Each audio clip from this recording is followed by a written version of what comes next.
네, 야구가 없는 월요일입니다. 야구를 사랑하는 일의 참견이 다시 또 시작됩니다. 여러분 안녕하십니까? 야구의 참견 권성욱입니다.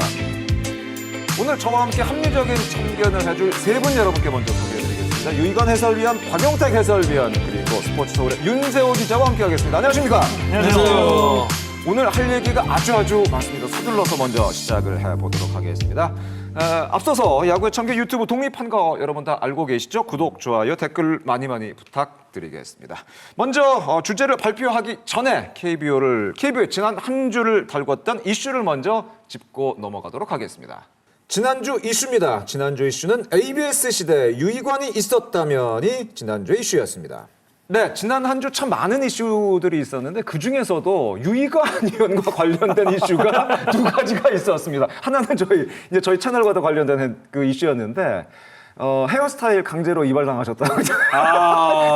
그 사진 보고 저 빵 터져가지고 진짜. 아니, 뭐 하시는 거예요? 네? 보여주시려고? 보여주시려고. 못 본 분들 위해서. 아니, 그거 돌려야지, 옆으로. 이렇게. 진짜 웃겼어요. 정말 이런 걸 팀킬이라고 하나요? 진짜 죄송합니다. 예. 그건 정장 챙겨서 갖고 왔네요. 네, 제가 명예훼손죄로 고소하려고 생각 중이고. 근데 연락을 엄청 많이 받았고. 그래요? 저희가 또 같은 샵에 다니는데 보자마자 박용택 의원이 야 봤어 그러는 거예요. 뭘려 그랬더니 아니 인터넷에서 너 난리야 지금 막 그래가지고 봤다고 그랬는데 덕분에 뭐 인터넷에서 화제가 많이 되지 않았나 생각을 합니다. 예. 헤어스타일 바꾸신 건 아닌 거죠? 아니에요. 근데 그거 뭐 보면서 초밥 같다. 초밥. 진정한 오랑캐가 됐다. 그런 댓글들이 많더라고요. 예. 그 최근에 한 유명 그 야구 커뮤니티에서 또 한 가지 유희관 의원과 관련된 이슈가 토론이 된 적이 있었는데 댓글이 무려 70개가 넘게 달렸습니다. 내용이 뭐였었냐면 ABS 지금 시대잖아요. ABS 시대에 과연 유희관 의원이 현역으로 뛰었으면은 잘했을까? 더 잘했을까? 아니면은 아니야 유희관이라 하더라도 ABS 시대 쉽지 않았어 이런 의견들이 댓글들이 반반으로 달렸는데 거의 50대 50이었습니다. 오늘 뭐 희간의 참견이에요? 야구의 참견 아니에요? 희간의 참견. 너무 참견하는데. 아니 그래서 이제 그 주제가 된다는 주제로 나갈 거라는 예고가 이제 떴는데 야구 커뮤니티에서 이게 재밌을 것 같다. 기대된다. 그런 의견도 굉장히 많았습니다. 어떠실 것 같으세요? 아니 본인 생각은 어떠실 것 같으세요? 저는 뭐 사실 스트라이크 존 굉장히 투수에게 중요하죠. 그런데 어떨 때 보면 또 투수에게 굉장히 또 유리해 보이고 어떨 때 보면 또 타자한테 유리해 보이는 그렇죠. 그런 현상이 일어나고 있는 것 같은데 저는 개인적으로 ABS를 공략하는 건 아니라고 생각을 합니다. ABS가 싸우지 않는다. 네. 저는 이제 삼진잡는 투수도 아니었고 타자를 이제 타이밍을 뺏어서 이제 맞춰 잡는 투수였기 때문에 타자를 공략을 해야 된다. 이런 말씀을 드리고 싶은 것 같아요. ABS와 싸우려고 하지 말고 타자와의 승부를 가져가야 된다. 왜 그러냐면 그 타자의 뭐 약점이라든지 타이밍 싸움, 그 타자의 단점들을 좀 공략해야 되는 것 같고 저는 한 가지 또 이런 말을 좀 하고 싶습니다. 과연 그 투수들이 ABS를 활용할 수 있는 능력이 되냐. 그 능력들을 키워야 되는 게 우선이 아닌가. 왜 그러냐면 본인이 원하는 곳에 던질 수 있는 능력들을 만들고 나서 ABS에 대해서 얘기하는 게 조금 더 본인의 명분을 살리면서 자신 있게 말할 수 있는 그런 게 되지 않을까 저는 생각을 하거든요. 너무 멋있게 포장을 해주시는 거예요. 근데 두 분은 어떠신 것 같으세요? 객관적으로 봤을 때 ABS 시대에 유희관 의원이 만약 현역으로 뛰었다면 더 잘했을 것 같으세요? 아니면 어떠실 것 같으세요? 두 분은 어떻게 생각하세요? 내가 얘기하면 또 집에 가면 안 돼요? 녹화를 다 끝내고 가야 돼요. 또 삐질까봐. 워낙 잘 삐지시니까. 저 A형이에요. 그래요? 그러니까요. 알잖아요. 트리플 A. 네, 트리플 A인 거 알아가지고 제가. 저는 우선 지금 뭐 스포츠 스타 중에 예능인들, 되게 유명한 예능인들이 있잖아요. 많죠. 강호동, 뭐 서장훈 이런 분들 뭐 안정환 뭐 이렇게 있는데 저는 거기에 또 유희관까지 들어가 있지 않을까라는 생각이 들어요. 이미 들어가 있는 정도는 아니요. 그게 이제 무슨 얘기냐면은 벌써 이미 은퇴를 한 15년 전에 했다는 거죠. 네. 은퇴를 15년 전에 하고 집에 가면 안 돼, 집에 가면 안 돼. 지금쯤이면 이미 S클래스, S급 어떤 예능인이 돼 있지 않을까라는 생각. 그만큼 사실 ABS전은 유희관 선수한테는 사실 유리하진 않았을 거라고 봐요. 유리하지 않아요. 이거 ABS예요? 이게 스트라이크존인데. 이거 제 열 감지도 아니에요, 지금? 열 그거 같은데 내 몸에 지금 가슴이 들끓어 오르는 것 같은데 지금? 이게 이제 왜 그러냐면은 사실 지금은 이제 보시면 아시겠지만 결국에는 구위형 투수들 그리고 이제 우리가 스트라이크인데 스트라이크를 잘 못 잡아줬던 공들은 어떤 공들이냐면은 반대 투구들. 유희관 의원은 우선 반대 투구가 거의 없죠. 없는 투수죠. 대부분 거의 없는 투수니까. 투수고 그다음에 이제 강한 볼을 던지는데 변화구들이 이제 밀려 들어가 가지고 요 끝에 걸리는 거죠. 그러니까 타자는 어떤 이 피치 터널을 그려놓고 터널링을 만들어 놓는데 거기서 딱 빠지면 볼 하는데 그게 이렇게 걸려서 스트라이크가 들어가는 거예요. 그거에 이제 지금 타자들이 가장 지금 좀 힘들어 하는데 유희관 의원은 그런 어떤 빠지는 공을 또 던지지도 않아요. 그러니까 ABS 존의 어떤 유리한 점은 없을 거라는 거죠. 유리한 점은 없을 것이다. 근데 분명히 아마 지금 이제 그 높은 하이존의 어떤 모서리들 있잖아요. 또 거기다가도 기가 막히게 던지긴 할 거예요. 근데 그게 크게 어떤 유리한 유희관 선수한테 유리하지는 않을 거라는 생각이 들어요. 윤석 기자는 어떻게 생각하세요? 저는 딱 예전에 유희관 선수 경기 보면은 딱 1회 딱 시작할 때 약간 주심의 존을 한번 테스트해 본다 이런 느낌을 받을 때가 맞아요, 있어요. 맞아요. 네, 바깥쪽 그런 한번 것도 넣어보고 있어요. 요거 잡아주면 강 보고 시작을 하는 거죠. 여기 요거 잡아주면 오케이 여기도 던져볼까? 네, 이거 그렇죠, 잡아줄까? 그렇죠, 그렇죠. 한번 잡아주면 거기 계속 잡아줘야 되잖아요. 그런 식으로 뭔가 존을 좀 넓혀서 딱 세팅을 해놓고 경기를 한다 그런 느낌이 드는 적이 많은데 결국에는 유희관 선수 정도의 이런 감각이 굉장히 손 감각이 좋은 투수인데 결국에는 하이볼을 던지게 되지 않을까. 그래서 살아갈 방법을 또 다른 투수도 또 빨리 찾지 않을까 그런 생각은 좀 들어요. 아니 근데 뭐 하이볼을 잘 잡아준다고 해서 하이볼로 던질 것 같지는 않아요. 저는 그래요? 더 낮게 던지려고 하고 타자들의 타이밍을 뺏으려고 했지. 만약 하이볼을 잘 잡아준다고 하다가 어설프게 들어가면 오히려 더 장타맞기 때문에 타자들의 그런 약점을 더 노리는 게 더 유리하지 않나. 아니시 뭐 자세한 건 모르겠고 ABS 시대인 살고 있지 않고 여기 KBS에 나와 있는. 아니 그래서 아주 재밌는 댓글들은 굉장히 많이 달렸었는데 말씀해 주신 대로 70개가 넘는 댓글이 달렸는데 그중에 저희가 몇 개를 좀 추렸어요. 네. 본인 댓글 본인이 한번 읽어보실까요? 네. 약간 가슴에 상처를 받더라도. 네. 유희관 피칭 패턴이 바깥쪽 공 하나 넣었다 뺐다 공략하면서 심판을 헷갈리게 하면서 존을 늘렸는데 맞아요. ABS에서는 이게 안 됩니다. 못해서가 아니라 스타일상 성공하기 힘들었을 거라고 봅니다. 이게 첫 번째 댓글. 네, 이런 댓글이 있었고 내가 쓴 건가? 혹시 닉네임이 체다 안타라는데요? 아니죠? 예. 두 번째가 ABS는 소위 말하는 기교파에 불리한 건 맞습니다. 타자들 적응 끝나고 존 설정되면 타자가 유리할 수밖에 없습니다. 이렇게 보내주셨고요. 두 번째 댓글이었고요. 세 번째는 제구력이 절묘한 투수라서 절대 유리하다. 존이 일정하다면 제구 좋은 선수가 더 유리한 건 당연하죠. 이 닉네임이 유희관 희유더라고요. 결국에는 우리 둘이 쓴 거야? 그리고 네 번째는 말년에도 제구는 여전했는데 구위가 떨어진 것이라 큰 차이는 없었을 겁니다. 구위 떨어진 2020 시즌 말고는 더 잘했을 겁니다. 어쨌든 더 잘했을 것이다. 네. 항상 이렇게 좀 나뉘는 것 같더라고요. 저도 봤는데 그러게요. 의견이 나뉘는 것 같은데. 그거 보셨어요? 이 네, 그걸 저도 한번 보셨어요? 봤는데 항상 스트라이크 존 하면 제가 이제 거론이 많이 되고 그럼요, 제구하면 거론이 많이 되거든. 사실 박용택 위원보다 제가 그렇게 야구를 잘한 건 아닌데 제가 그래도 프로야구에서 발자취를 남겼구나 이런 생각이 들더라고요. 아니 근데 그게 이제 얘기가 나오면서 유희관 의원이 던졌던 현역 때 던졌던 그 스트라이크 존들이 있는데 너는 스트라이크 존을 2개 썼더만. 유희관 의원은 스트라이크 존을 1개를 더 썼더라고요 바깥쪽에다가. 그게 희관존인가요? 근데 그거를 여기다 던져보고 여기는 안 주네? 아니야? 조금 더 넣어. 안 가고. 여기까지 주는구나. 거기다가만 던지는 거예요. 그걸 쓰더라고요. 그만큼 그 던질 수 있는 능력이 있었잖아요. 맞아요. 그러니까요. 지금 ABS 시대 그 투수들도 저는 개인적으로 이렇게 봐요. 타자들이 성장하는 속도보다 KBO가 투수들이 성장하는 속도가 더디다. 저는 솔직하게 좀 이렇게 냉정하게 말하고 싶고 투수들이 더 발전을 해서 타자를 이길 수 있는 그런 능력들을 만들어야 된다고 저는 생각합니다. 그래서 사실은 ABS 존이 생기면서 그 투수들이 조금 제구가 불안정한 근데 이제 구위는 좀 좋은 이런 투수들이 결국에는 조금씩 좀 빛을 볼 수 있다라는 생각이 드는 거예요. 야 오히려 또 반대인 것 같아요. 저는 그냥 오히려 스트라이크 존이 확실해졌기 때문에 제구력이 좋은 투수가 더 유리하지 않을까 생각이 들었는데 오히려 약간 반대로 좀 생각이 듭니다. 우선 그렇게 제구가 안 좋잖아요. 그러면 심판도 제구가 안 좋은 투수를 알잖아요. 그러니까 포수가 앉은 대로 안 주면은 잘 이렇게 스트라이크 손이 조금 후하지 않은 게 있어요. 그러니까 인색한 게 있거든요. 유희관 의원처럼 포수가 여기 앉아가지고 정확하게 여기 달래는 데다가 주면은 볼인 것 같은데 스트라이크 같다. 심판도 그런 거죠. 이게 올해 저희가 몇 주 전에 방송했던 네. 올 시즌 ABS에 의해 스트라이크 존이 이렇게 직사각형으로 이렇게 맞아요, 나오는 맞아요. 존이 되겠는데 유희관 의원 여기 1번, 3번 공략 가능합니까? 던질 수는 있죠. 던질 수 있다. 네, 던질 수는 있는데 안 던진다는 거죠. 어설프게 들어갔다가 오히려 더 장타를 맞을 수 있기 때문에 저는 이쪽을 노리겠죠. 유희관 의원은 차라리 낮은 데를 노리겠다. 낮은 데를 던지면서 타자들의 타이밍을 뺏으려고 노력을 했을 것 같아요. 네. 확실히 지난 시즌 그 스트라이크 존보다 좀 달라진 것도 지난 뭐 방송 때도 말씀드렸습니다만 작년까지는 약간 타원형에 가까웠다면 네네네. 확실히 이제 모서리 쪽 맞아요. 1번, 3번 요쪽 요 7번, 9번 요쪽이 굉장히 좀 늘어난 건 확실히 사실인 것 같아요. 예. 유희관 의원은 여기 잘 노렸잖아요. 이쪽이 양 거기 사이드 쪽으로. 네, 잘 던졌죠. 예, 네. 예, 예.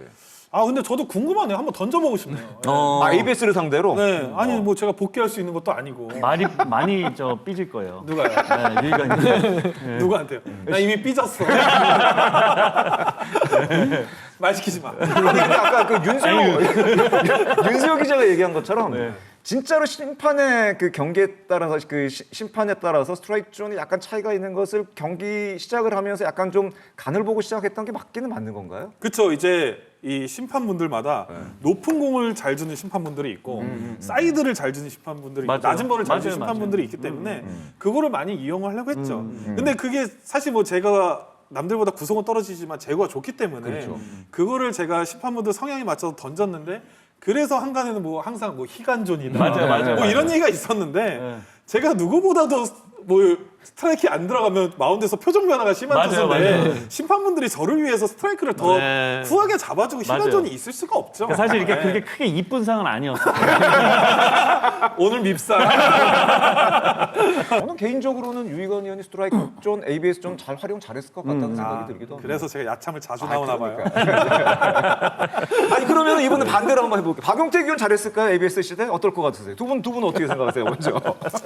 뭐 아까 뭐 제 얘기 한 거 보면 네, 사실 뭐 못했다고 말하고 싶은데 저는 잘했을 것 같아요. 아, 네, 그래요? 박용택 의원은 잘했을 것 같고 이 타격 클래스가 어디 가겠습니까? 워낙 이 스트라이크의 존보다 현역 때도 투수와의 수싸움, 이 카운트 싸움이 능하셨기 때문에 그리고 이 장단점을 많이 파악을 했을 것 같아요. 스트라이크 존보다는 그 투수에 대한 장단점을 파악해서 타격을 하셨기 때문에 잘했을 것 같아요. 윤수혁 기자는 어떨 것 같으세요? 그러니까 저는 사실 이제 은퇴한 이제 뭐 레전드 선수들 생각하면은 돌아보면은 되게 잘했을 때 인상이 굉장히 강하게 남아요. 그렇죠. 그래서 그런지 저는 박용택 위원이 막 연속으로 몇 경기 안타 치고 막 그랬을 때 기억이 강해서 그런지 굉장히 적극적으로 치는 타자라는 생각을 많이 했거든요. 근데 그렇지 않다라고 아까 말씀을 하셨는데 어쨌든 지금 ABS 아직 뭐 시즌 반도 지나지 않았지만 KBO 리그 흐름을 보면은 타고예요 지금 타고 투저인데 타고 투저에 외국인 타자들이 강세예요.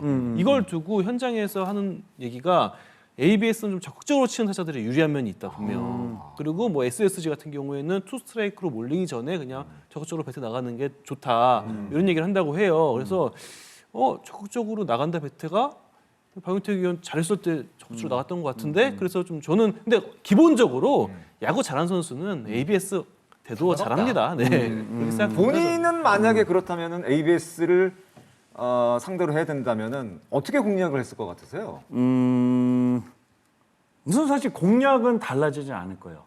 네. 뭐 달라질 건 없다. 네. 근데 대신에 어떤 뭐 낮은 쪽을 좀 더 스트라이크 존의 설정을 좀 더 높은 설정을 해놨겠죠. 네, 그건 분명할 것 같고 그 다음에 제가 20대 때는 만약에 ABS가 있었으면 훨씬 유리했을 것 같고요. 오히려 젊었을 때는 유리했을 것이다. 그때 당시에 아마 영상 찾아보시면 스트라이크 존이 얼마나 했는지 아마 보실 거예요.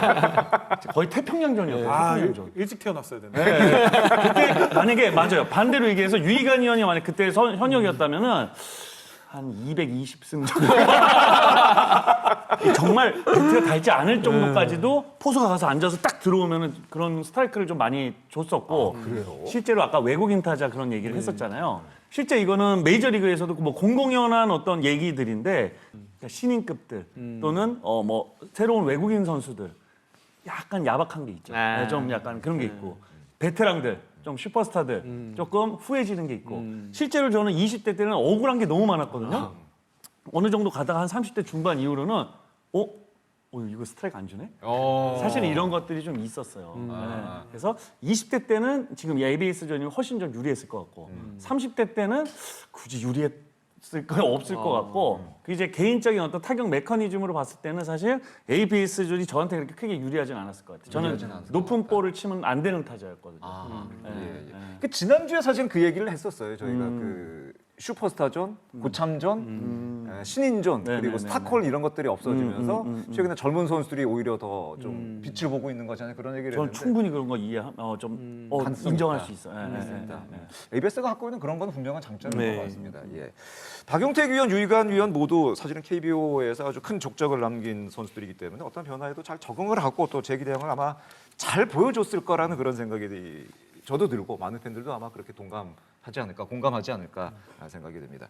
뭐 만약이란 얘기 뭐 야구에서는 하면 안 되는 거긴 하지만 이런저런 가정을 해보는 것 자체가 또 저희끼리 아주 재밌는 부분인 것 같고 야구 팬에게도 또 아주 의미가 있는 또 야구를 즐기는 방법 중에 하나가 아닌가 생각이 듭니다. 첫 주제는 아주 가볍게 오늘은 좀 재밌게 좀 출발해봤던 것 같습니다. 마냥 가볍지만 않아.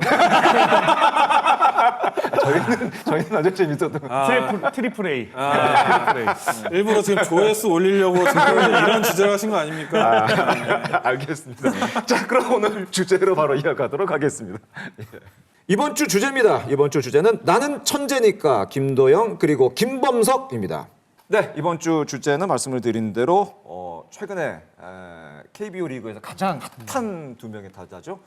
거의 뭐 아이콘이 돼가고 있는 선수들이 아닌가 생각이 되는데 김도영 선수 그리고 김범석 선수에 관한 얘기를 해보도록 하겠습니다.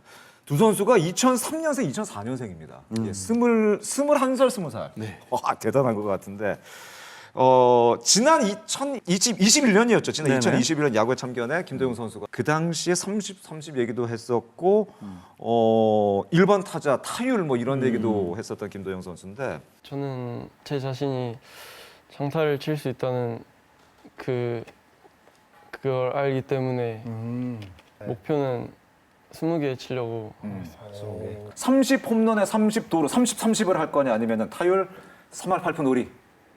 타율하겠습니다. 오, 30인데요? 네. 그래도 분위기는 타율이 1번 타자로서는 타율이 중요하다고 생각합니다. 1번. 한 3년 정도가 지났습니다. 좀 김도영 선수가 밝혔던 그 포부에 좀 근접해가는 것 같습니다. 벌써 아주 훌륭한 기록들을 좀 벌써부터 보여주고 있는 김도영 선수가 같습니다. 어떻게 보셨어요, 김도영 선수? 뭐 가까워진 게 아니라 네. 저는 김도영 선수는 이미 도착했다고. 이미 도착했다. 네, 도착했다고 그렇게 보시면 될 것 같고 3년 전 이 야참에 나와서 홈런 20개가 목표였잖아요. 맞아요. 그런데 벌써 올 시즌에 지금 11개를 또 기록하고 있고 그때 이제 밸런스 게임을 했는데 30 홈런 30도로 30과 맞아요. 타율 3할 8푼 5리. 근데 타율을 선택을 했어요. 그런데 지금 올 시즌 타율도 지금 3할 3푼 3리. 좋은 하락. KBO 리그 최초로 또 월간 10홈런, 10도루도 기록을 하면서 KBO 3월, 4월 MVP도 받고 김도영 선수 정말 좋은 활약을 보여주고 있는 것 같고 이미 뭐 저는 가까워지고 있는 게 아니라 도착을 했고 이미 도착했다. 프로 3년 차인데 정말 이 기아 입단했을 때부터 뭐 제2의 이종범이다 이런 맞습니다. 수식어를 들을 정도로 능력이 있었는데 이 김도영 선수의 활약 덕분에 기아가 1위를 달리고 있지 않나 생각을 합니다.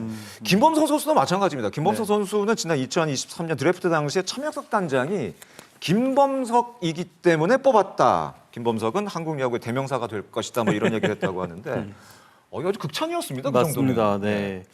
사실 이게 신인 지명하고 나면은 하기 전과 하고 난 후에 평가가 좀 달라지는 경우가 솔직히 많아요. 그러니까 오기 전엔 되게 좋아 보였다가 맞아요. 막상 데리고 와 보니까 그렇지는 않은데 뭐 이렇게 좀 실망으로 바뀌는 경우도 있는데요. 김범석 선수는 염기혁 감독이 김범석 선수를 두고 좀 보면 볼수록 좀 놀라운 선수. 그러니까 이 선수를 보고 이 선수는 A라는 장점이 있는 것 같아 보여라고 해서 딱 보면은 A도 좋은데 B라는 장점이 또 있네. 그러니까 이런 유형의 선수라고 얘기를 하더라고요. 그 정도로 정말 뭐 재능이 무궁무진하고 5월 12일이었죠. 네네. 프로 입단 후 처음으로 이제 포수로 선발 출전을 했는데 저는 이 선수 보고 가장 놀란 게 일단 타석에서 여유였어요. 어느 타석에서의 상황이든 볼 카운트가 몰리든 여유를 잃지 않거든요. 침착하게 항상 대응을 하는데 포수 보면서도 똑같았어요. 강효종 선수와 이제 호흡을 맞췄는데 강효종 선수가 좀 제구가 좀 불안하고 흔들렸음에도 불구하고 김범석 선수는 별로 흔들리지 않는 모습. 그리고 경기 중간에 김진성 선수랑 이렇게 얘기를 하는데 이제 마운드에 올라가서 뭔가 이렇게 얘기를 하더라고요. 거의- 김범석 선수가 먼저 네, 맞아요. 그 나이 차이가 거의 20살이거든요. 네, 그런 걸 보고 확실히 좀 범상치 않다. 뭔가 이렇게 멘탈적인 부분도 좀 남다른 게 있다. 이런 생각을 계속하게 됩니다. 두 선수는 천재형 타자에 천재형 타자라고 봐야겠죠? 어떻게 생각을 하세요? 두 선수는 천재형 타자인가요? 아니면 뭐 어떻게 보는 게 맞죠? 천재형 타자 어떤 선수가 천재형 타자였을까요? 박용택 위원은 천재형 타자였나요? 저요? 네. 저는 전혀 아니죠. 아 전혀 아니다. 저는 2,500 안타를 전혀 아니에요. 쳤는데. 물론 어떤 뭐 운동 능력이 조금 좋은 것들은 사실이었어요. 예. 근데 그거 말고 어떤 타격에 있어서 타격이 천재형이다 이건 전혀 아니었고요. 아 그래요? 예, 그 제가 얘기하는 항상 제 천재 타자예요라고 말씀드릴 수 있는 친구들은 그런 선수들은 타격 폼에 대해서 크게 어릴 때부터 고민해 본 적이 없는 선수들. 나 타격 폼에 대해서 아직 완성도가 좀 떨어져. 뭔가를 더 이렇게 바꿔야 돼, 저렇게 바꿔야 돼. 이런 거에 대한 어떤 고민들을 해보지 않은 선수들. 그런 부분에 봤을 때는 저는 이제 김도영과 김범석을 봤을 때는 진짜 김범석 선수가 치는 거에 있어만큼은 진짜 천재라고 생각이 들고요. 김범석 선수. 그 김도영 선수는 가지고 있는 어떤 툴이 완전 그냥 천재인 거죠. 사실 근데 치는 거에 있어서는 어떤 보통의 선수들과 비슷한 여러 가지 고민들을 하고 있더라고요. 아 그래요? 네네네. 예. 알겠습니다. 그 얘기를 잠시 후에 좀 더 자세하게 좀 얘기를 해주시기 바라겠습니다. 두 선수의 스타일은 좀 약간 다르다고 봐야 되겠죠? 어떻게 보세요? 두 선수는 약간 다른 유형의 타자인 거죠? 그냥 몸매가 다른 거죠. 아 몸매가 다른 거. 네, 몸매가 다른 거죠.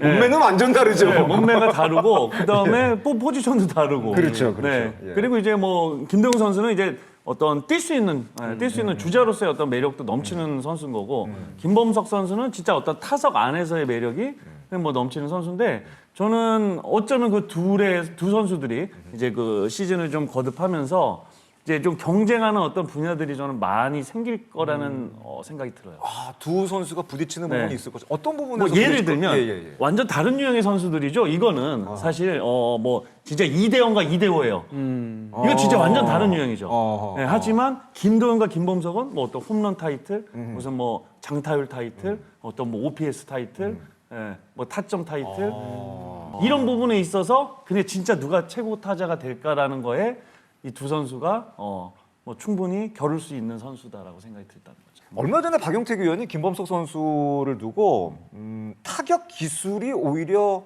김도영보다 더 뛰어난 부분이 있는 것 같다. 기술에 관한 얘기를 해주셨는데 네네. 그 얘기를 좀 해주세요. 그러니까 유망주들이 오래 걸리는 이유는 첫 번째로 가장 큰 요인은 사실 우리가 멘탈 얘기 많이 하잖아요. 자신감은 준비가 돼 있어야지 자신감이 있는 건데 스스로 준비가 그만큼 아직 내가 좀 불안한 거죠. 그러다 보니까 멘탈적으로 흔들리는 부분이 많이 보이는 건데 이 김범석 선수는 그런 부분에 있어서 그냥 완벽하게 지금 메커니즘적으로는 준비가 그냥 끝나는 선수죠. 네. 이게 이제 우리가 스윙의 순서는 사실 하체부터 시작해서 밑에서부터 위로 올라가는 거. 마지막에 손을 쓰는 건데 그게 김범석 같은 선수들은 어떤 상황이 돼도 그 순서를 바꾸지 않는다는 거죠.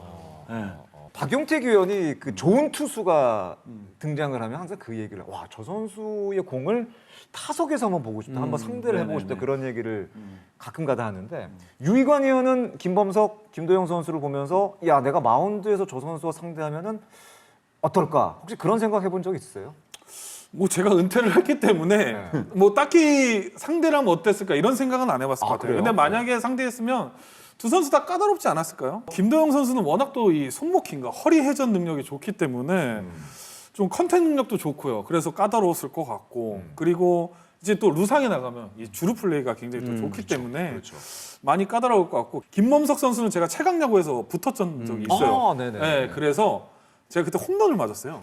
그때 홈런 맞았었어요? 그러니까 3년 동안 고등학생이 홈런 딱 2번 쳤거든요. 그 중에 한 명이 김범석이죠. 네, 제가 홈런을 맞았는데 홈런을 맞아서 김범석 선수가 잘 쳤다고 생각이 들진 않았어요. 저는 대단하고 느낀 게 잘 치는 타자가 저는 잘 친다고 생각을 하지만 투수가 실투를 던졌을 때 그걸 놓치지 않는 타자가 더 저는 잘 친다고 생각을 하거든요.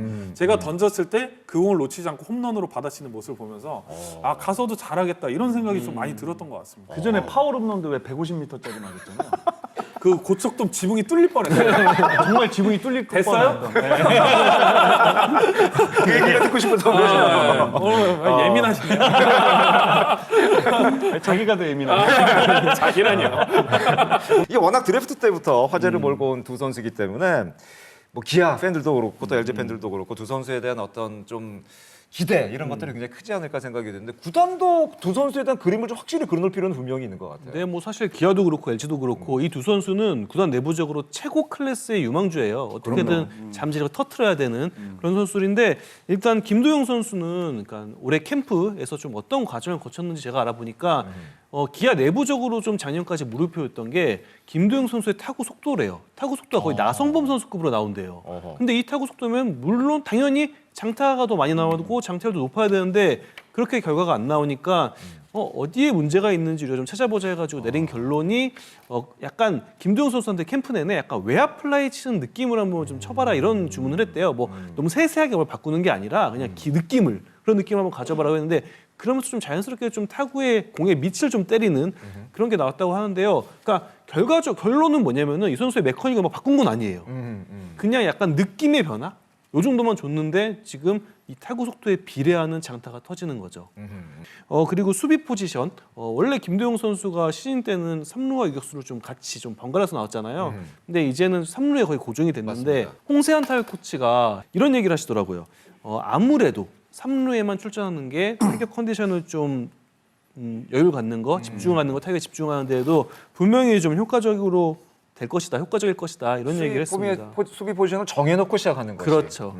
사실 LG의 김범석 육성은 좀 굉장히 좀 시즌 초부터 이제 얘기가 많았었죠. 굉장히 이거는 제가 봤을 때 이례적입니다. 이렇게 선수 유망주 한 명을 두고 그러니까요. 구단 전체가 움직이는 적이 있었나? 사실 뭐 굉장히 여러 가지 일이 있긴 했어요. 작년에 맞습니다. 2군에서부터. 그런데 맞습니다. 일단 차명석 단장은 좀 지도자에 대한 그 역할을 굉장히 강조를 많이 하는 단장이에요.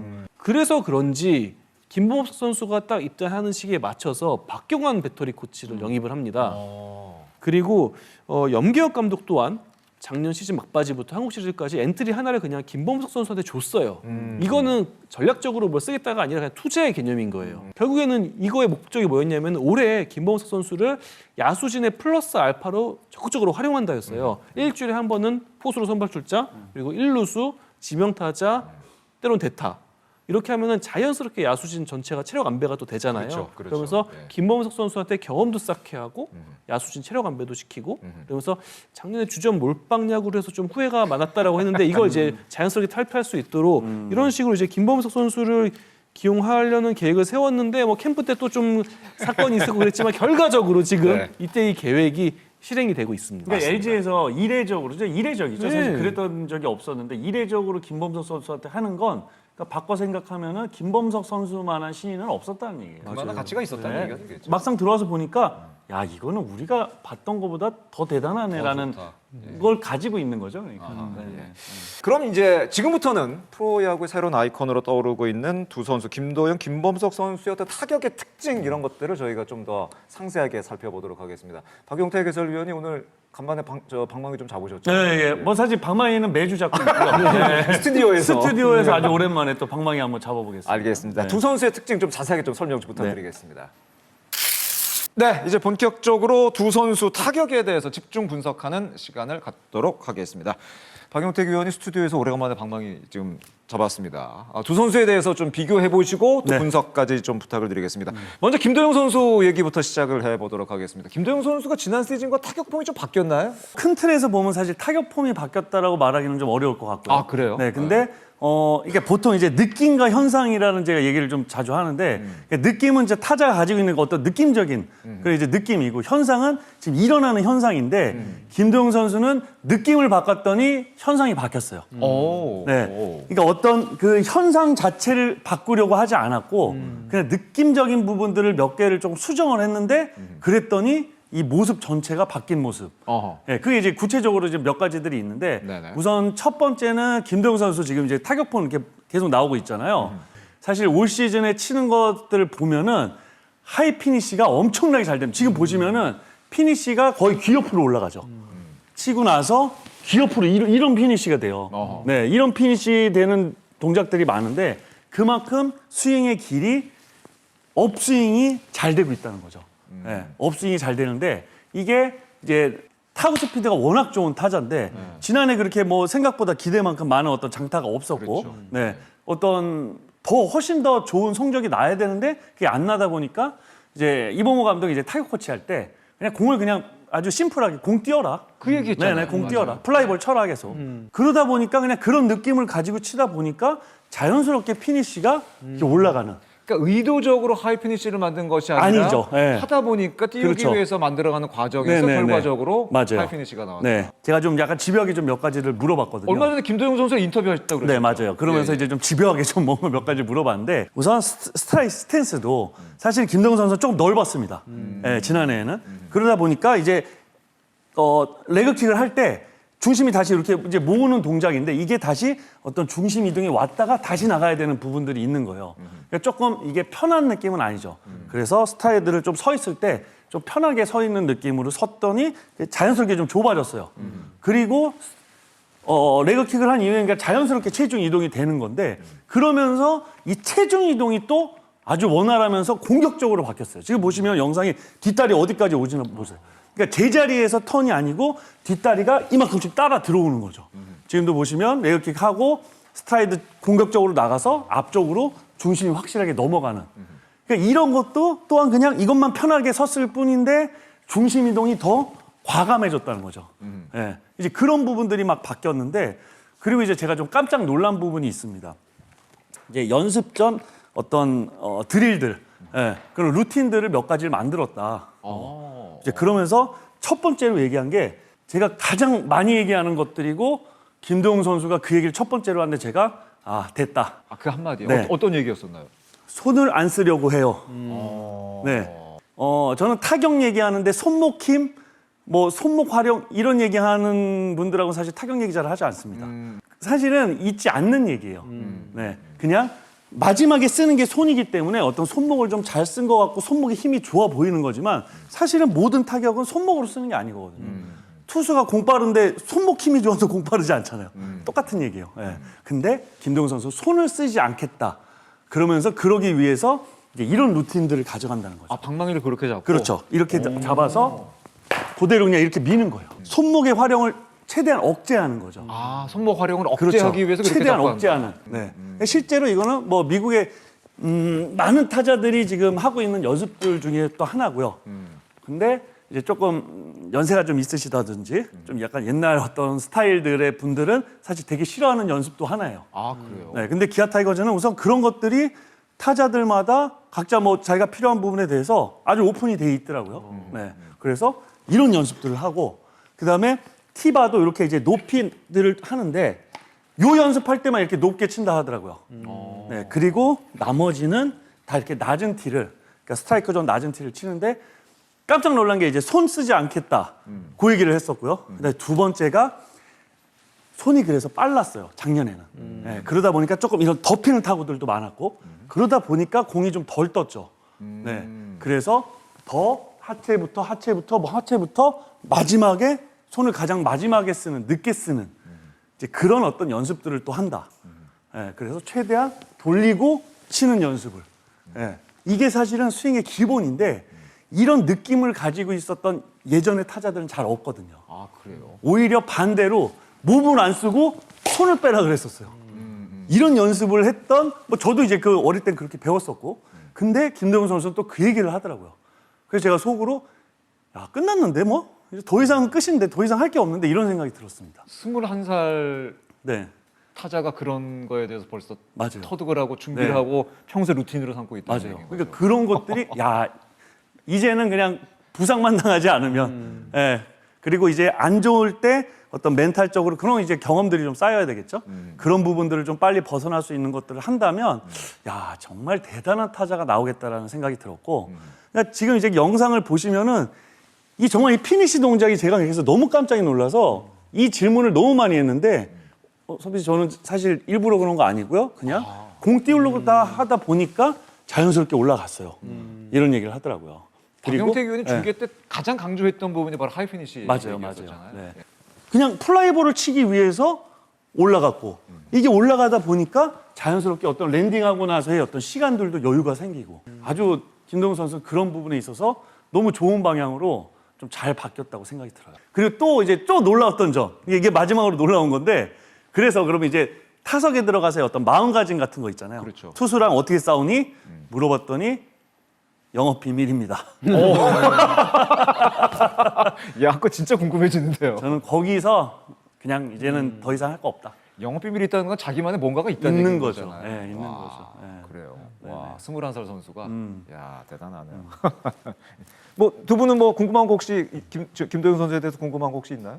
옛날에 박용택 의원이 외국인 그 메이저리그 타자들 얘기할 때 네네. 중심 이동할 때 두 다리가 거의 이렇게 뜨는 거 이 부분에 대한 좀 두 다리가 뜨는 게 아니고 이게 뒷다리가 뒷다리가 그러니까 움직임이 있죠. 예. 굉장히 강하게 네네네. 예, 공격적으로 이렇게 움직이면서 그 과정이 보이는 건데 사실 김도영 선수가 지금 그런 모습을 보여주고 있잖아요. 네네네. 좀 이전에도 좀 이런 이미지, 이런 느낌을 받은 선수가 있었나요? 한국에서 그것도 사실 이제 조금 스타일들은 좀 다르지만 네. 뭐 이대호 선수, 네. 뭐 강백호 선수, 뭐 이런 선수들은 그게 아주 약간 그냥 몸에 타고난. 네. 원래 타격은 이렇게 치는 거 아니야? 그런 타자들. 네. 그런 타자들은 아주 공격적이고 좋은 중심 이동을 하는 타자들이죠. 누가 가르쳐 주지 않아도 본인 스스로 그렇죠, 몸에 그렇죠. 배에 네, 있는 네. 그런 게 있군요. 투수가 빠르면 그만큼 더 빨리 내가 들고 더 빨리 준비하면 되는 거잖아. 근데 이런 아주 기본적인 생각을 몸으로 이제 실천할 수 있는 타자들. 네. 브라이스 하퍼가 약간 날아가듯이 막 그렇죠, 앞으로 튀어나가잖아요. 네네네. 약간 그런 느낌을 조금 받게 되는데 맞아요. 예. 네. 그러니까 정말 뭐 지금 이제는 자세들을 여러 가지를 봤을 때는 그러니까 지금 이제 하나는 사실 빠른 계통의 공들은 지금 이제 김도영 선수에게 사실 던지기 어려워졌어요. 그 이후로 네. 투수들의 변화구 비율이 굉장히 맞아요. 높아졌어요. 변화구도 네. 빠른 쪽의 변화구보다는 맞아요. 좀 예. 더 느린 쪽의 변화구들 계속 던지고 있는데 이제 그러면 김도영 선수도 이제 아까 말씀드렸던 영업 비밀이 있잖아요. 이제 그런 부분에 있어서 요 타이밍에서 나한테 빠른 공을 던질 수가 없는 타이밍이야라는 어떤 타석들이 생기겠죠. 네. 그래서 저는 생각하는 것부터 시작해서 올 시즌을 준비했던 부분 여러 가지 부분들이 그냥 잘할 수밖에 없는 네, 그냥 그런 타자라는 걸 좀 느낍니다. 알겠습니다. 김도영 선수의 타격의 특징, 뭐 그리고 약간의 변화된 부분 네, 이런 얘기를 해봤고 이제 김범석 선수 얘기를 해볼까요? 김범석 선수는 좀 어떻게 보지? 타고난 게 분명히 김범석 선수 굉장히 강하다는 얘기를 하셨는데 네. 김범석 선수의 타격 자세, 메카닉 뭐 어떻게 좀 보세요? 치는 거에 있어서 타격에 있어서 이제 야구장 이제 중계를 하러 가면은 정말 많은 선수들하고 이런저런 얘기를 좀 들어봐요. 맞아요. 그러니까 들어봐야 이 선수가 어떤 생각을 가지고 있고 이게 어떤 선수구나라는 게 좀 느낌이 오는데 김범석 선수가 이제 얼마 전에 저랑은 이제 24살, 5살이 차이 나는 사실 아버지죠, 그 아버지 뻘. 예. 그렇게 차이 많이 나요? 보통은 그러니까 와서 이렇게 먼저 이렇게 막 친근하게 막 아이, 얘기하기 어렵잖아요. 쉽지 않죠. 저랑 또 같이 야구도 안 해봤는데 이제 물론 이제 그 좀 같이 이렇게 좀 몇 번 했던 이제 어떤 안면은 있지만 네. 이제 끝나고 나서 또 이제 선배들은 눈치가 좀 보이나 봐요. 그래서 다 끝나고 나서 다 들어간다 갑자기 저한테 걸어오더라고요. 김범석 선수가? 네. 선배님 저 질문 있습니다. 근데 보통 선수들이 선배님 저 이거 뭐 질문 있어요 하고 물어볼 때는 다 자신의 어떤 타격 폼에 대한 얘기들만 해요. 선배님 저 이렇게 되는데 왜 이건 이렇게 돼요? 저렇게 돼요? 이럴 때는 뭐가 있어요? 그런 질문만 하는데 김범석 선수는 그런 질문이 전혀 없었고요. 선배님 어제 저 경기 보셨죠? 몇 번째 타석에서 제가 그 슬라이더 계속 헛스윙 삼진을 당했는데 뭐 그랬습니다. 그러면서 그 어떤 슬라이더 공략을 뭐 어떻게 해야 돼요? 뭐 이런 얘기를 하더라고요. 그래서 제가 반대로 그럼 범석아 너는 어떻게 해? 이랬더니 그래서 그 다음 타석은 내가 요 슬라이더 빠져나가는 거 딱 2개만 더 참으면 무조건 내가 칠 수 있는 내가 좋아하는 공이 온다라는 생각을 가졌다는 거예요. 그러니까 투수랑 싸우는 데만 집중을 하는 타자인 거죠. 내 타격 폼이 어떻고 타격 뭐 밸런스가 어떻고 네. 이런 게 중요한 게 아니라 반대로 얘기하면 타격 폼이나 타격 밸런스에 대해서는 그렇게 크게 고민해 본 적이 없는 거죠. 네. 근데 그런 타자들이 있습니다. 그러니까 정말 초등학교, 중학교, 고등학교 계속해서 그냥 나는 원래 어릴 때부터 이렇게 쳤어요. 이런 타자들. 네. 그만큼 어떤 변화가 별로 없는 타자들은 그냥 그게 좋은 타격 폼을 어릴 때부터 갖고 있는 거죠. 네. 그래서 제가 김범수 선수한테 그냥 천재입니다라고 얘기를 하는 게 투수가 빠르면 빠른 대로, 늦으면 늦는 대로, 네. 그 어떤 스윙의 순서가 변화가 없어요. 네. 스윙의 순서가 변화라는 거는 우리가 좀 늦어요. 나 계속 늦네? 그러면 진짜 공 왔는데도 이제 그때 다리 떨어지는 타자들도 있거든요. 그러면서 그걸 고민하게 되고 나 이걸 어떻게 해야 되지? 그러다 보니까 또 어떤 뭐 변화도 주고 사실 제가 그랬죠. 그래서 저는 타격폼을 너무 많이 바꾼 타자고.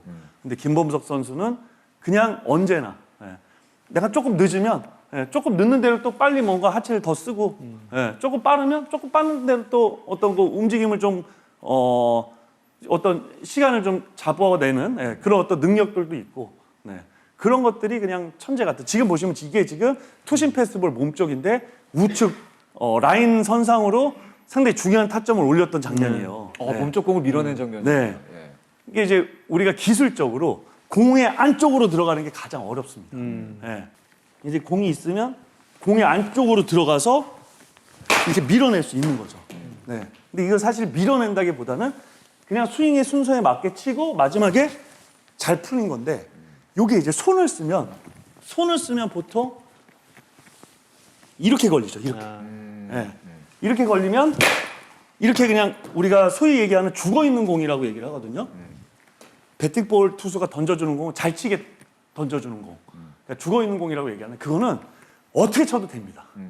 이대영 선수가 나 홈런 칠게요 하면은 그냥 계속 홈런 쳤어요. 그건 누구나 칠 수 있는 거거든요. 근데 공의 안쪽으로 잘 순서에 맞게 치는 이런 것들이 어려운 건데 그거를 김범석 선수는 아무렇지도 않게 당연히 그렇게 치는 거 아니야라고 친다는 거죠.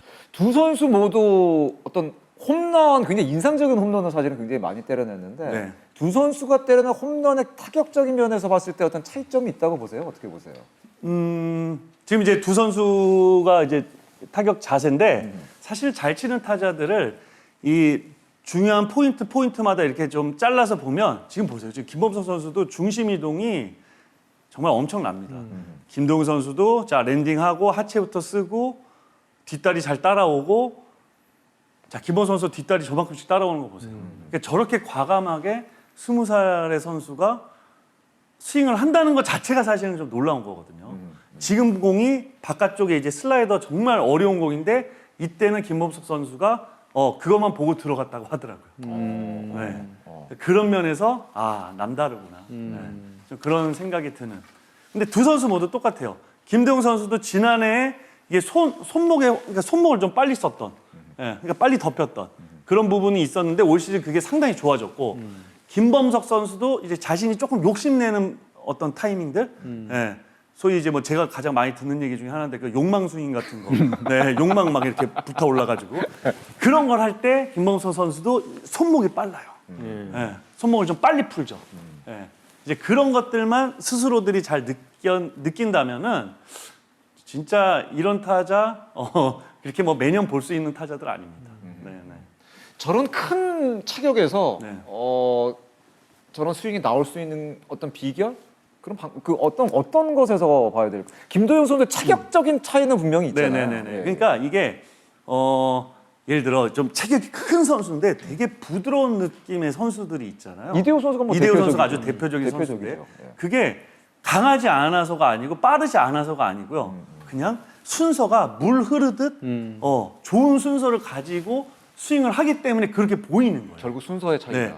되게 말랐어도 그리고 되게 뭔가 이게 평상시에는 되게 흐물거리는데 타격 자세만 보면 로봇 같은 선수들이 있거든요. 순서가 다 안 맞는 거죠. 순서가 안 맞는 거예요.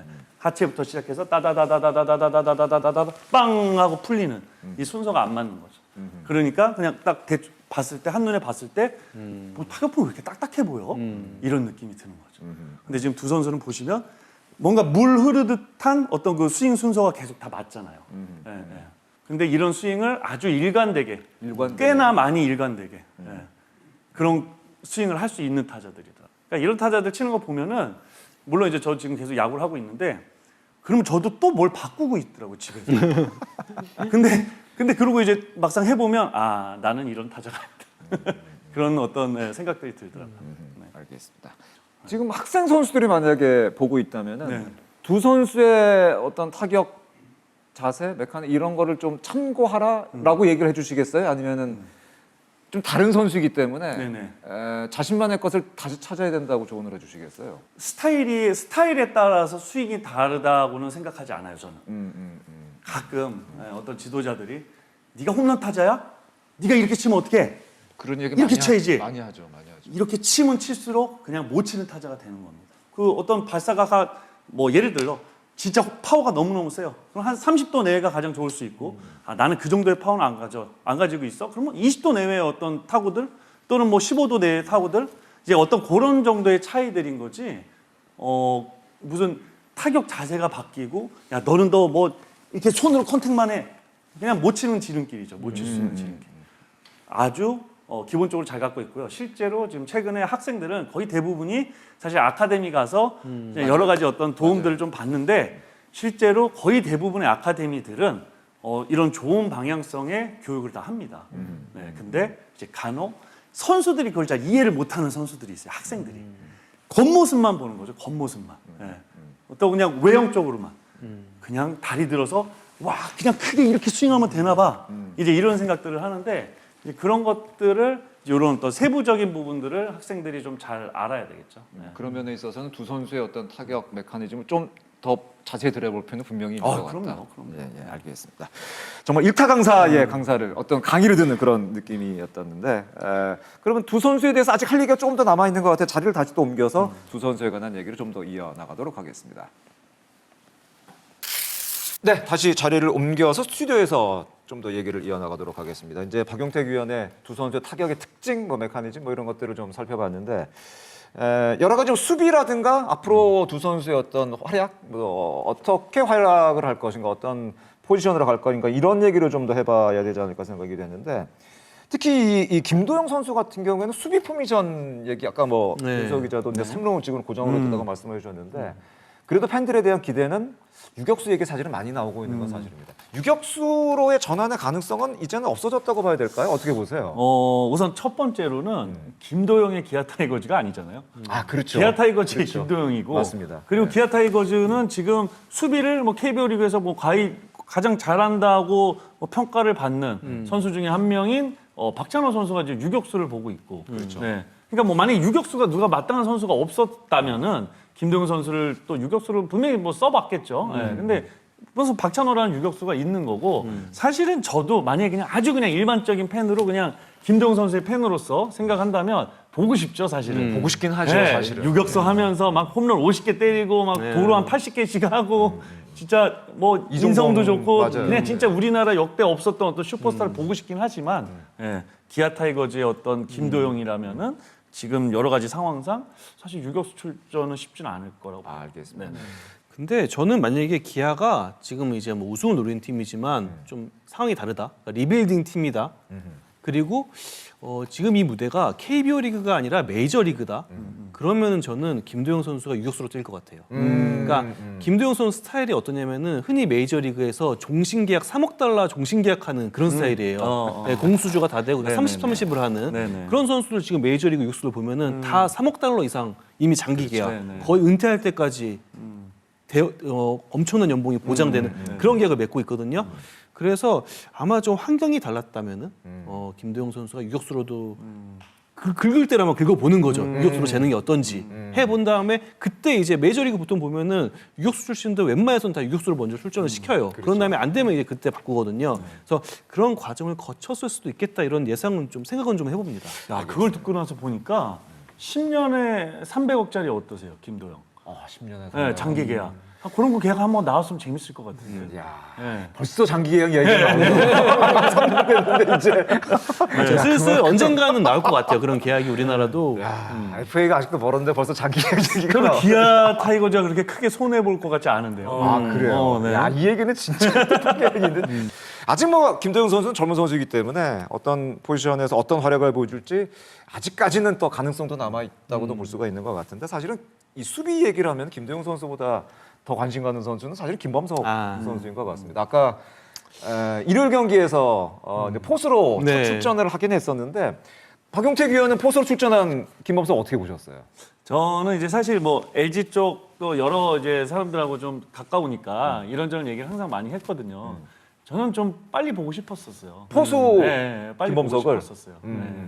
뭐 일요일 경기 봤더니 뭐 역시나 아주 안정적인, 그러니까 불안한 감이 없잖아요. 우선. 그리고 그 몇 회였나요? 그 오스틴이 잡아서 아, 맞아요. 이제 홈 던지고 네. 뭐 그런 송구도 사실은 3-2-3 주자가 뛰는 플레이. 상황에서 맞아요. 아 그거 진짜 쉽지 않은 상황인데 그런 것도 아주 침착하게 잘 처리도 하고 그러니까 여러 가지로 뭐 이제 연기혁 감독은 지금 일주일에 한 번씩 한번 써보겠다 이런 얘기를 했잖아요. 뭐 좀 급해지면 두 번도 쓰고 할 것 같은데요. 네. 결국은 포수로 가야 된다. 그렇죠. 그럼요. 결국은 포수로 가야 그럼요. 된다. 예. 근데 일각에서는 이제 포수 오케이 가는 건 좋은데 네네. 포수를 보기 위해서는 결국은 또 이 얘기를 해야 되지 않을까 생각이 드는데 결국 체중 줄여야 되는 거 아니냐. 지금 체중 이제 공식 그 프로필에는 110kg로 나오는데 좀 넘는 거 아니냐. 그러면은 이 체중으로 포수를 보면은 무릎 쪽에 이상이 생길 가능성이 높다. 그렇다면 결국 염경엽 감독의 얘기대로 체중 조절이 필요한 것 아니냐 그런 얘기를 하는데 어떻게 생각하세요? 사실 뭐 이거와 관련해서는 작년에 좀 웃지 못할 일도 많이 생기고 김범석 선수도 좀 알고 있을 거예요. 본인이 좀 어떤 과정을 거쳤는지. 그래서 사실 김범석 선수는 좀 이런 질문이 나오면 좀 노코멘트 하겠습니다 이런 식으로 하고 있긴 해요. 그래서 LG 내부적으로는 모르겠어요. 뭐 연기혁 감독이 강하게 질타하기도 했고 뭐 이런 주위에서 또 이런저런 얘기 많이 듣겠죠. 제 기억으로는 김범석 선수가 아직 고등학생일 때 이제 인사하러 오는 거 있잖아요. 지명받고 나서 딱 신인 한 11명이 같이 그 자리에서 바로 이호준 코치가 야 너 살 빼라 이러더라고요. 그 아직 입단하기도 전이죠. 엄밀히 말하면은 그 정도로 얘기는 많이 들었을 거예요. 근데 이 문제는 전 결국에는 김범석 선수 스스로 해결을 해야 된다고 봐요. 누가 주위에서 뭐 이렇게 시키고 이렇게 할 수 없는 문제라고 보고 그래도 좀 김범석 선수가 포수로서 좀 육성에 있어서 유리할 수 있다. 이 부분은 저는 ABS가 아닐까 싶어요. ABS? 프레이밍이 필요 없다. 프레이밍이 필요가 예. 없다. 박경환 코치도 이 부분에 있어서는 예전에 포수 육성하는 것보다 조금은 좀 쉬워진 부분이 있다라고 얘기를 했거든요. 그러니까 이제는 넥스트 플레이를 우선시한대요. 그렇죠. 공을 그 프레이밍하고 잡는 것보다 그 다음 플레이로 이어가는 걸 훨씬 중시한다고 하거든요. 그래서 이 부분을 집중적으로 훈련을 시키는데 오히려 이 프레이밍 부담이 없다. 프레이밍을 따로 이제 뭐 신경 써서 해야 되지 않는다. 이 부분이 포수 육성에서 좀 수월할 수 있거든요.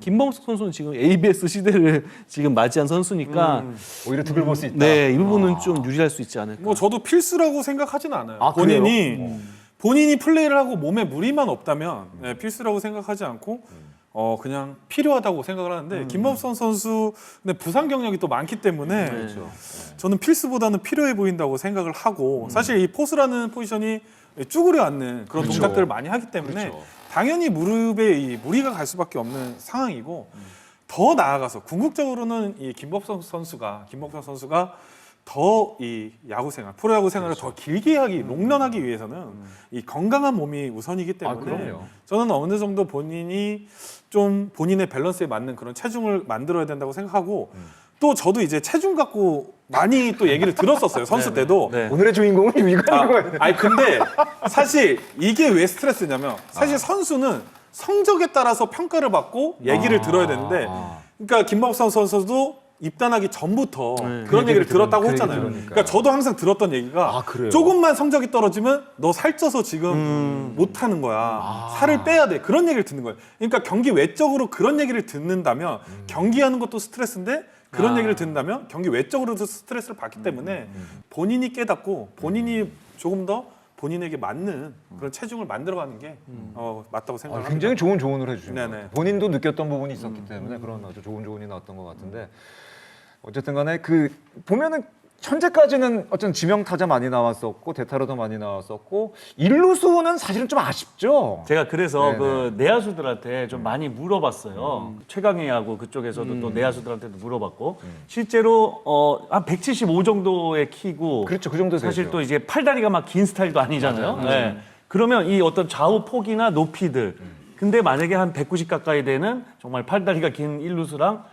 차이는 사실 엄청나게 있고 야수가 송구할 때 그렇죠. 예, 그 송구를 잡아주고 못 잡아주고의 차이가 이건 진짜 상상 이상입니다. 그리고 심리적으로 갖고 있는 게 내야수들이 엄청나다고 하더라고요. 예. 그러니까 너무 타겟이 작은 작아 거죠. 보이니까. 예. 예. 그러니까 이제 그런 쪽에서는 좀 일루수가 그러니까 딱 맞는 옷은 아닌 것 같고 그러면 결국 지명 포수. 타자는 말이 안 되는 그러니까 얘기죠. 예. 너무 이게 20살 선수가 지명타자만 하기는 사실은 너무 좀 아쉬운 부분이 있기 때문에 결국은 두 분이 또 세 분이 다 얘기해 주신 것처럼 결국 포수로서의 어떤 포지션을 가져갈 필요는 분명히 있는 것이 아닌가 생각이 됩니다. 정말 선물처럼 두 선수가 KBO 리그에 나타난 것이 아닌가 생각이 되는데 앞으로 두 선수 어느 정도까지 성장이 가능하다고 생각하세요? 저는 김도영 선수가 그 에릭 테임즈가 했던 40-40 있잖아요. 그거 한번 KBO 리그 국내 선수로 한번 야. 해줬으면 좋겠어요. 30-30을 넘어서. 예, 왜냐면은 그때 템지 선수가 도루로 이제 44샷 달성하고 그 베이스 뽑았을 때 그 모습이 되게 강렬하게 전 남아 있거든요. 예. 한번 한국 선수로서 아. 최초로 40-40을 한번 달성해서 그런 명장면을 좀 만들고 나서 근데 뭐 그러면 당연히 메이저리그 콜이 오겠죠. 그렇겠죠. 네, 좀 예. 그런 모습을 좀 기대해 봅니다. 어느 정도까지 기대를 하고 계세요, 두 분? 저는 뭐 그러니까 한국 야구의 어떤 아이콘이 돼야 아이콘이 된다고. 돼야 된다. 네, 앞으로 더 네. 큰. 정말 어떤 모든 분야에 있어 모든 면에 있어서 정말 좋은 어떤 진짜 훌륭한 그런 선수.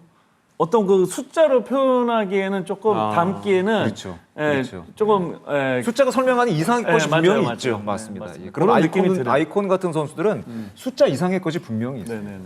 마지막으로 야구 선배로서 간단하게 두 선수에게 좀 조언을 해주세요. 야구 인생 앞으로 이제부터 시작입니다. 이 두 선수. 네네네. 먼저 선배의 길을 걸어온 두 분 조언을 해준다면 어떤 조언 해주고 싶으세요? 뭐 지금 워낙 잘하고 있기 때문에 지금처럼 뭐 부상 없이 부상 예, 없이. 좋은 활약 펼쳐줬으면 좋겠고 아까도 뭐 얘기했다시피 뭐 기아 LG를 넘어서 대한민국을 대표하는 그런 선수들이 됐으면 좋겠고 팬들의 사랑을 받는 만큼 저는 이제 팬들에게 더 다가가는 그런 선수가 됐으면 좋겠어요. 팬들에게 네, 뭐 사실 뭐 팬 서비스 뭐 많이 강조하고 있고 선수들도 받은 그런 사랑을 팬들에게 더 돌려줄 수 있는 그런 훌륭한 선수들이 됐으면 좋겠고 더 자세한 얘기는 올 시즌 끝나고 야참에 불러가지고 그럴까요? 그때 한번 얘기 나누시죠. 나오시면. 나와. 저희가 한번 알겠습니다. 알겠습니다. 예. 박용태 위원도 한마디 조언 좀 해주세요. 저는 이 선수들이 항상 좋은 과정들을 잘 지켜서 슈퍼스타가 됐으면 좋겠어요. 그게 무슨 얘기냐면은 보통 이제 천재들은 약간 그런 선수들도 저는 뭐 누구라고 말씀드릴 수는 없지만 그런 선수들 가끔 있거든요. 와 저만큼 노력했으니까 저런 선수가 됐지가 아니고 타고난 예, 것이, 예, 예. 갖고 난 예. 것이. 이 두 선수도 워낙 가지고 태어난 것들도 좋고 지금 가지고 있는 것들이 너무 좋은데 진짜 저 정도 노력하니까 저렇게 준비하니까 그러니까 저런 선수가 됐지라는 어떤 모범 답안 같은 예, 진짜 그런 어떤 선수가 됐으면 좋겠습니다. 두 선배 아주 진심 어린 조언이었던 것 같습니다. 예. 오늘 아주 매력적인 두 선수입니다. KBO 리그의 아이콘으로 떠오르고 있는 두